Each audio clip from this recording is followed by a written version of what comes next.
एक बार एक छोटी सी बच्ची हाथ में मिट्टी की गुल्लक लिए भागती हुई एक दवाई की दुकान पर गई। वह काफी देर तक वहां पर खड़ी रही, लेकिन दुकानदार का ध्यान उस पर नहीं गया क्योंकि वहां पर काफी भीड़ थी। उसने दुकानदार को कई बार बुलाया, लेकिन दुकानदार का ध्यान उस पर नहीं गया क्योंकि वहां पर भीड़ बहुत थी। फिर इस बच्ची को गुस्सा आया और अपने मिट्टी के गुल्लक को वहीं काउंटर पर जोर से रख दिया। इसके बाद दुकानदार और वहां पर खड़े सभी लोग उस बच्ची की तरफ देखने लगे। दुकानदार ने उस बच्ची से पूछा कि बेटा, आपको क्या चाहिए?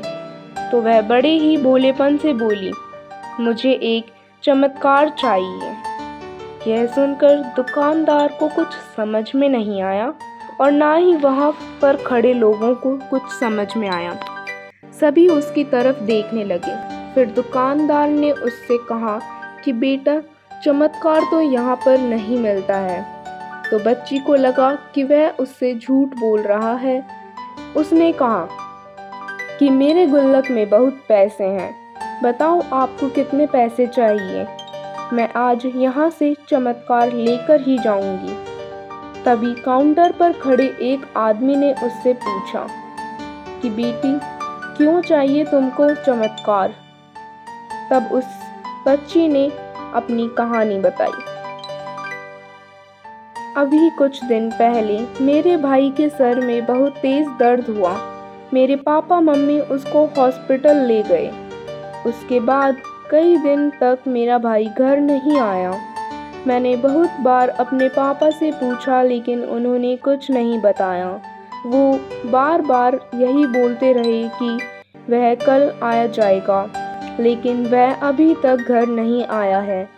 तभी मैंने देखा कि मम्मी रो रही थी और पापा उनसे कह रहे थे कि हमारे बेटे के इलाज और दवाइयों के लिए जितने पैसे चाहिए उतने पैसे मेरे पास नहीं हैं। अब उसको कोई चमत्कार ही बचा सकता है। तब मुझे लगा कि मेरे पापा के पास अगर पैसे नहीं भी हैं तो क्या हुआ, मेरे पास तो है।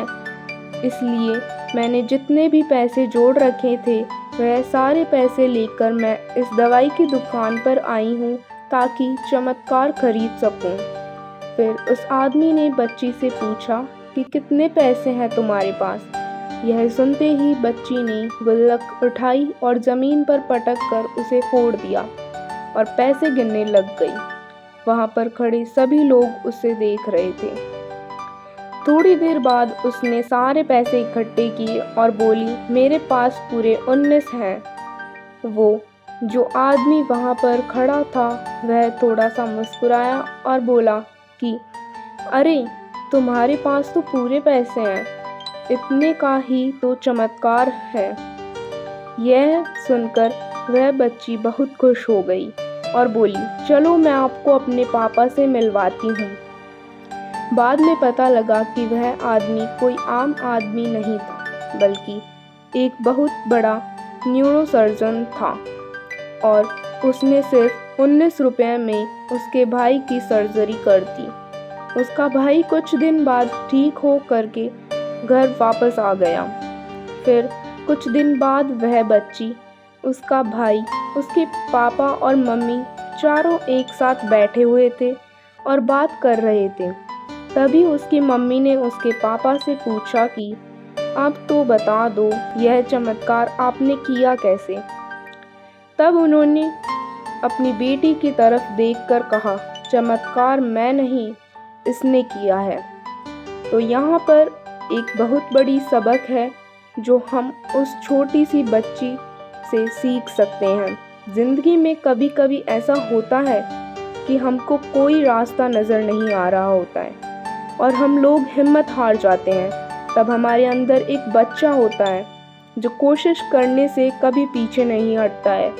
वह हार मानने को तैयार ही नहीं होता है क्योंकि उसको ना शब्द समझ नहीं आता।